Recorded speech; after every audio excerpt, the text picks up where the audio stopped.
ഐക്യരാഷ്ട്രസഭയുടെ മനുഷ്യാവകാശ കൗൺസിലിന്റെ നാലാമത് യൂണിവേഴ്സൽ ആനുകാലിക അവലോകനം വർക്കിംഗ് ഗ്രൂപ്പ് സെഷനിൽ ചൈനയെ തൂക്കി തറയിലടിച്ചിരിക്കുകയാണ് ലോകരാഷ്ട്രങ്ങൾ. ചൈനയിലെ സിൻജിയാങ് പ്രവിശ്യയിൽ ഉയ്ഗർ മുസ്ലിങ്ങൾ നേരിടുന്നതും ടിബറ്റൻ ചൈന നടത്തുന്നതുമായ മനുഷ്യാവകാശ ലംഘനങ്ങൾക്കെതിരെയാണ് കടുത്ത ഭാഷയിലുള്ള വിമർശനം ലോകരാജ്യങ്ങൾക്കിടയിൽ നിന്നും നേരിടുന്നത്. ഈ അവലോകന സമ്മേളനം ഐക്യരാഷ്ട്രസഭ അംഗരാജ്യങ്ങൾക്ക് ചൈന നടത്തുന്ന മനുഷ്യാവകാശ ലംഘനങ്ങൾക്ക് അവരെ ഉത്തരവാദിയാക്കാനുള്ള ഒരു സവിശേഷമായ അവസരമായാണ് കണക്കാക്കുന്നത്. UN മനുഷ്യാവകാശ കൗൺസിലിന്റെ മേൽനോട്ടത്തിലുള്ള ഒരു പിയർ റിവ്യൂ പ്രക്രിയയാണ് യൂണിവേഴ്സൽ ആനുകാലിക അവലോകനം അഥവാ PUR. ഇതിലൂടെ UN അംഗരാജ്യങ്ങൾ പരസ്പരം മനുഷ്യാവകാശ രേഖകൾ വിലയിരുത്തുകയും മനുഷ്യാവകാശ ബാധ്യതകളും പ്രതിബദ്ധതകളും നിറവേറ്റുന്നത് പരസ്പരം മാർഗനിർദ്ദേശങ്ങൾ നൽകുകയും ചെയ്യുന്നുണ്ട്. ചൈന നടത്തുന്ന മനുഷ്യാവകാശ ലംഘനങ്ങളുടെ നേർക്കാഴ്ചയായ UN സിൻജിയാങ് റിപ്പോർട്ട് 2022 പ്രസിദ്ധീകരിച്ചതിന് ശേഷമുള്ള ആദ്യത്തെ UPR സെഷൻ കൂടിയാണിത്. ഉയ്ഗറുകൾക്കും മറ്റ് ന്യൂനപക്ഷങ്ങൾക്കുമെതിരായ ബെയ്ജിങ്ങിന്റെ നടപടികൾ മനുഷ്യരാശിക്കെതിരായ കുറ്റകൃത്യങ്ങൾക്ക് തുല്യമാണെന്നും കടുത്ത നടപടികൾ കൈക്കൊള്ളണമെന്നും അംഗരാജ്യങ്ങൾ ആവശ്യപ്പെട്ടിരിക്കുകയാണ്. 2022 സെപ്റ്റംബറിൽ മനുഷ്യാവകാശ കൗൺസിൽ സിൻജിയാങ്ങിലെ സ്ഥിതിഗതികൾ ചർച്ച ചെയ്യണമെന്ന് ആവശ്യപ്പെടുന്ന ഒരു പ്രമേയം നേരിയ മാർജിനിൽ പരാജയപ്പെടുത്തിയ ശേഷം ചൈനയുടെ കുറ്റകൃത്യങ്ങൾ പരസ്യമായി ചർച്ച ചെയ്യാനും വെല്ലുവിളിക്കാനും അതിൻ്റെ അടിസ്ഥാനത്തിൽ സൂക്ഷ്മ പരിശോധന നടത്തുവാനും കഴിയുന്ന ചുരുക്കം ചില ഇടങ്ങളിൽ ഒന്നാണ് UPR ഇപ്പോൾ കണക്കാക്കുന്നത്.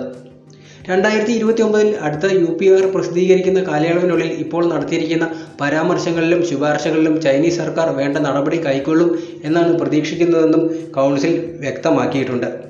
എന്നാൽ ഇത് ലോകരാഷ്ട്രങ്ങൾക്കിടയിൽ വൻ തിരിച്ചടിയായിരിക്കുകയാണ് ചൈനയ്ക്ക്. അതിനിടെ ലോകരാഷ്ട്രങ്ങളിൽ മുൻപന്തിയിൽ നിൽക്കുന്ന ഇന്ത്യക്ക് UN സ്ഥിരാംഗത്വമില്ലാത്തതിനെക്കുറിച്ച് വിവിധ കോണുകളിൽ നിന്നും ചോദ്യങ്ങൾ ഉയരുന്നുണ്ട്. ഇതും ചൈനയെ പ്രകോപിപ്പിച്ചിട്ടുണ്ട്. ലോകത്തിലെ ഏറ്റവും വലിയ ജനാധിപത്യ രാജ്യവും ഏറ്റവും ജനസംഖ്യയുള്ള രാജ്യവുമായ ഇന്ത്യക്ക് ഐക്യരാഷ്ട്രസഭയുടെ രക്ഷാസമിതിയിൽ സ്ഥിരാംഗത്വം നൽകാത്തത് അസംബന്ധമാണെന്ന് തുറന്നു പറഞ്ഞിരിക്കുകയാണ് ടെസ്ല സ്പേസ് എക്സ് സ്ഥാപകനും ലോകത്തെ ഏറ്റവും വലിയ സമ്പന്നനുമായ എലോൺ മസ്ക് ഉൾപ്പെടെയുള്ളവർ. ഇന്ത്യയില്ലാത്ത ഐക്യരാഷ്ട്രസഭ പൊളിച്ചു കളയുന്നതാണ് നല്ലതെന്നും അതിനു പകരം ഇന്നത്തെ കാലത്തെ നേതാക്കൾ ഉൾപ്പെടുത്തി വേറെന്തെങ്കിലും ഉണ്ടാക്കണമെന്നും ആവശ്യപ്പെട്ട ഇസ്രായേൽ വംശജനായ അമേരിക്കൻ വ്യവസായി മൈക്കൽ ഐസൻബർഗിന്റെ പരാമർശത്തോട് യോജിച്ചുകൊണ്ടാണ് മസ്ക് ഈ പരാമർശം നടത്തിയത്. ഭൂമിയിലെ ഏറ്റവും ജനസംഖ്യയുള്ള രാജ്യമായിട്ടും ഇന്ത്യക്ക് സുരക്ഷാ കൗൺസിലിൽ സ്ഥിരമായ ഒരു സീറ്റ് ഇല്ലെന്നത് അസംബന്ധമാണ്.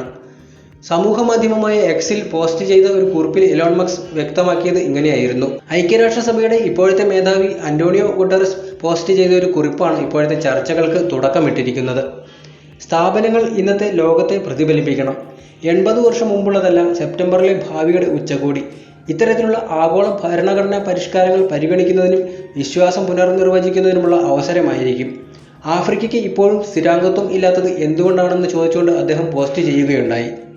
എന്നാൽ ഇതിൽ പ്രതികരിച്ചുകൊണ്ട് അപ്പോൾ ഇന്ത്യയുടെ കാര്യമോ എന്ന് ചോദിച്ചുകൊണ്ട് ഇസ്രായേൽ അമേരിക്കനും ശതകോടീശ്വരനും ആയ മൈക്കൽ ഐസൻബർഗ് രംഗത്ത് വന്നിരുന്നു. ഇന്ത്യ ഇല്ലാത്ത ഐക്യരാഷ്ട്രസഭ അങ്ങ് പൊളിച്ചു കളഞ്ഞിട്ട് അതിനു പകരം വേറെ എന്തെങ്കിലും ഉണ്ടാക്കുന്നതായിരിക്കും നല്ലതെന്നും ഐസൻബർഗ് കൂട്ടിച്ചേർത്തിരുന്നു. ഇതിന് പിന്തുടർച്ചയായിട്ടാണ് എലോൺ മസ്ക് പ്രത്യക്ഷപ്പെട്ടത്. ഐസൻബർഗിന്റെ പ്രതികരണത്തോട് യോജിച്ച മസ്ക് ഇന്ത്യയില്ലാത്ത ഐക്യരാഷ്ട്രസഭ അസംബന്ധമാണെന്നും പറയുകയുണ്ടായി. UNSCയുടെ സ്ഥിരാംഗത്വത്തിനുള്ള ശക്തമായ സ്ഥാനാർത്ഥിയായ ഇന്ത്യ സുരക്ഷാ കൗൺസിൽ പരിഷ്കരണത്തെക്കുറിച്ചുള്ള ചർച്ചകളിലെ പുരോഗതിയുടെ അഭാവത്തിൽ ദീർഘനാളായി അതൃപ്തി രേഖപ്പെടുത്തി വരികയാണ്. നിലവിൽ UN ജനറൽ അസംബ്ലിയുടെ സുരക്ഷാ സമിതിയിൽ 5 സ്ഥിരാംഗങ്ങളും 2 വർഷത്തേക്ക് തിരഞ്ഞെടുക്കപ്പെടുന്ന 10 സ്ഥിരമല്ലാത്ത അംഗങ്ങളും ആണുള്ളത്. 5 സ്ഥിരാംഗങ്ങൾ Russia, UK, China, France, United States എന്നിവരാണ്. ഇവർക്ക് ഐക്യരാഷ്ട്രസഭയുടെ മുന്നിൽ വരുന്ന ഏത് പ്രധാനപ്പെട്ട കാര്യത്തെയും പ്രമേയത്തെയും തള്ളിക്കളയാനും വീറ്റോയ്ക്കുള്ള അധികാരവുമുണ്ട്. ഈ സാഹചര്യത്തിൽ കൂടി ചൈന കടുത്ത പ്രതിരോധത്തിൽ ആയിരിക്കുകയാണ്. മധുര മനോഹര മനോജ്ഞ ചൈന എന്ന ONV കുറിപ്പിന്റെ വരികൾ ഇന്ന് ഓർമ്മകൾ മാത്രമാണ്. കാരണം മനുഷ്യാവകാശങ്ങളുടെ കാര്യത്തിൽ ഇന്ത്യ അടക്കമുള്ള പല ജനാധിപത്യ രാജ്യങ്ങളും പിന്തുടരുന്നത് ഐക്യരാഷ്ട്രസഭയുടെ മനുഷ്യാവകാശ സമിതി വർഷാവർഷം പുനഃപരിശോധിച്ച് പ്രസിദ്ധപ്പെടുത്തുന്ന മൗലികാവകാശ രേഖയാണ്. അതിൽ പറയുന്ന പലതിൻ്റെയും നഗ്നമായ ലംഘനമാണ് പീപ്പിൾസ് റിപ്പബ്ലിക് ഓഫ് ചൈന വളരെ സംഘടിതവും ഗവൺമെൻറ് അംഗീകൃതവുമായ നയങ്ങളിലൂടെ നടത്തിപ്പോരുന്നത്. സർക്കാരിനെ വിമർശിക്കുന്ന നിരവധി അഭിഭാഷകർ ചൈനയിലെ ജയിലുകളിൽ കഴിയുന്നുണ്ട് ഇന്നും. Amnesty international, human rights watch പോലുള്ള സംഘടനകൾ അവരുടേതായ മാർഗങ്ങളിലൂടെ ചൈനയിൽ നടക്കുന്ന ഇത്തരത്തിലുള്ള മനുഷ്യാവകാശ ലംഘനങ്ങളുടെ കൃത്യമായ തെളിവുകളും പല ഏജൻസികൾക്കും നൽകി പോന്നിട്ടുണ്ട്. എന്നാൽ ഈ സംഘടനകളുടെ മനുഷ്യാവകാശ നിർവചനങ്ങളും ചൈനയുടെ മനുഷ്യാവകാശ നിർവചനങ്ങളും തമ്മിൽ കാര്യമായ അന്തരമുണ്ട് എന്നതാണ് യാഥാർത്ഥ്യം. ചൈനയിൽ 4 അടിസ്ഥാന തത്വങ്ങളുണ്ട്. അവ പൗരാവകാശങ്ങൾക്ക് ഒരുപടി മേലെ നിലകൊള്ളുന്നവയാണ്. 1. സോഷ്യലിസ്റ്റ് പാതയെ നിലനിർത്തുന്നതും 2. പീപ്പിൾസ് ഡെമോക്രാറ്റിക് ഡിക്റ്റേറ്റർഷിപ്പിനെ നിലനിർത്തുന്നതും 3. ചൈനീസ് കമ്മ്യൂണിസ്റ്റ് പാർട്ടിയുടെ നേതൃത്വത്തെ നിലനിർത്തുന്നതുമാണ്. 4. മാവോ സേതുങ്ങിന്റെ ചിന്താ പദ്ധതിയെയും മാർക്സിസ്റ്റ് ലെനിനിസ്റ്റ് ചിന്താ സരണികളെയും നിലനിർത്തുന്നതുമാണ്. ഈ 4 വകുപ്പുകളിൽപ്പെടുന്ന ഒരു കാര്യങ്ങളെയും പൗരന്മാർക്ക് ചോദ്യം ചെയ്യാൻ അവകാശമില്ല. അങ്ങനെ എന്തെങ്കിലും പറഞ്ഞാൽ ഈ തത്വങ്ങളെ അട്ടിമറിക്കാൻ ശ്രമിച്ചു എന്ന പേരിൽ സർക്കാർ പറയുന്നവരെ ജയിലിലടയ്ക്കുകയും ചെയ്യും. വിചാരണ ചെയ്യുകയും വേണമെങ്കിൽ തൂക്കിലേറ്റുകയും വരെ ചെയ്യുന്ന സംഭവങ്ങൾ ഉണ്ടായിട്ടുണ്ടെന്നും പറയുന്നുണ്ട്. 1970കളിലും 80കളിലും നടന്ന നിയമപരിഷ്കാരങ്ങൾക്ക് ശേഷമാണ് ചൈന ഭരിച്ചു വരുന്ന കമ്മ്യൂണിസ്റ്റ് പാർട്ടി നിയമത്തിന്റെയും കോടതിയുടെയും വഴിയെ നടക്കാൻ തയ്യാറായി തുടങ്ങുന്നത്.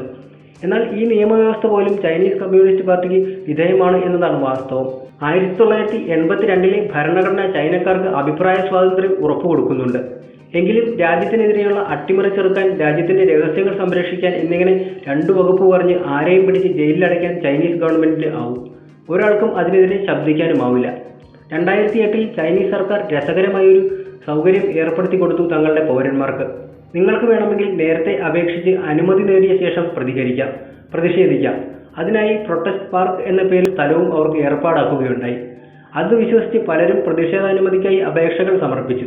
പക്ഷേ ആ അപേക്ഷകൾ ഒരെണ്ണമില്ലാതെ സർക്കാർ തള്ളുകയായിരുന്നു. എന്നു മാത്രമല്ല, അപേക്ഷകൾ സമർപ്പിച്ചവരിൽ മിക്കവരെയും അറസ്റ്റ് ചെയ്ത് തുറങ്കിലടയ്ക്കുകയും ചെയ്തവരാണ് ചൈന. ഫ്രീഡം ഹൗസ് എന്ന മനുഷ്യാവകാശ സംഘടന ചൈനയെ പത്രസ്വാതന്ത്ര്യത്തിന്റെ പട്ടികയിൽ നോട്ട് ഫ്രീ എന്ന ഗണത്തിലാണ് ഉൾപ്പെടുത്തിയിരിക്കുന്നത്. ചൈനയിലെ ജേർണലിസ്റ്റായ ഹി കിങ്ലിയാൻ പറയുന്നത് ചൈനയിലെ മാധ്യമങ്ങളെല്ലാം തന്നെ പ്രവർത്തിക്കുന്നത് ചൈനീസ് കമ്മ്യൂണിസ്റ്റ് പാർട്ടിയുടെ പ്രൊപ്പഗണ്ട വിഭാഗത്തിൽ നിന്നുള്ള നിർദ്ദേശങ്ങൾക്ക് അനുസൃതമായിട്ടാണെന്നാണ്. ഫ്രീ ടിബറ്റ് പ്രക്ഷോഭങ്ങൾക്ക് റിപ്പോർട്ട് ചെയ്തതിന്റെ പേരിൽ ITV റിപ്പോർട്ടർ ജോൺ റേ അടക്കമുള്ള പല പത്രപ്രവർത്തകരും അറസ്റ്റ് ചെയ്യപ്പെട്ടിട്ടുണ്ട്.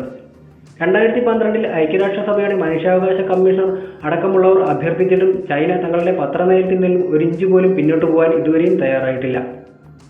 ചൈനയിൽ 60ലധികം ഇന്റർനെറ്റ് നിയന്ത്രണ സംവിധാനമായ നിയമങ്ങളുമുണ്ട്. ചൈനയിലെ സൈബർ സെൽ മറ്റേതൊരു രാജ്യത്തിനേക്കാളും ആധുനികമായ സംവിധാനങ്ങൾ കൊണ്ട് സജ്ജമാണ്. ലോകത്തിലേക്കും വെച്ച് ഏറ്റവും അധികം ജേർണലിസ്റ്റുകളും സൈബർ വിമർശകരും തടവിൽ കഴിയുന്ന രാജ്യവുമാണ് ചൈന. മാത്രമല്ല, 1940കളുടെ അവസാനം ചൈനയിൽ കമ്മ്യൂണിസ്റ്റ് പാർട്ടി അധികാരത്തിൽ വന്നതിനു ശേഷം 1958ൽ ചെയർമാൻ മാവോ രാജ്യത്ത് റെസിഡൻസി പെർമിറ്റ് സിസ്റ്റം കൊണ്ടുവരികയുണ്ടായി.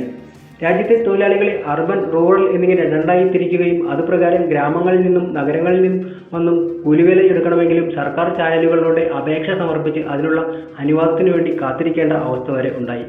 ചൈനയിൽ സംഘടനയുടെ കാര്യത്തിൽ all China federation of trade unions എന്ന സംഘടനയുടെ ഏകാധിപത്യമാണ്. ഈ ഒരു സംഘടന മാത്രമാണ് ഫലത്തിൽ ചൈനയിൽ പ്രവർത്തിക്കുന്നത്. അതും ചൈനീസ് കമ്മ്യൂണിസ്റ്റ് പാർട്ടിയുടെ നേരിട്ടുള്ള നിയന്ത്രണത്തിന്മേലുമാണ്. 1966-76 കാലഘട്ടത്തിൽ ചൈനയിൽ സാംസ്കാരിക വിപ്ലവം നടന്നു എന്ന് പറയപ്പെടുന്നുണ്ട്. അക്കാലത്ത് മതത്തിന്റെ പേരിലുള്ള എല്ലാ പ്രവർത്തനങ്ങളും നിരുത്സാഹപ്പെടുത്തുന്ന നയമാണ് ചെയർമാൻ മാവോ സ്വീകരിച്ചത്. അദ്ദേഹത്തിന്റെ 4 പഴമകളുടെ നാശം എന്ന ക്യാമ്പയിൻ വളരെ പ്രസിദ്ധമായിരുന്നു. പഴയ ആചാരങ്ങൾ, സംസ്കാരം, ശീലം, ആശയങ്ങൾ ഇതൊക്കെയും നശിപ്പിച്ചെടുക്കേണ്ടതാണ് എന്നായിരുന്നു മാവോയുടെ പക്ഷം. 1982ലെ ഭരണഘടന ചൈനീസ് പൗരന്മാർക്ക് ഇഷ്ടമുള്ള മതത്തിൽ വിശ്വസിക്കാനും ഒരു മതത്തിലും വിശ്വസിക്കാതിരിക്കാനുമുള്ള അവകാശം അനുവദിക്കുന്നുണ്ട്. അതേസമയം ചൈനീസ് കമ്മ്യൂണിസ്റ്റ് പാർട്ടിയിലെ അംഗങ്ങൾ നിർബന്ധമായും നാസ്തികരായിരിക്കണം എന്നും നിഷ്കർഷിക്കുന്നുണ്ട്.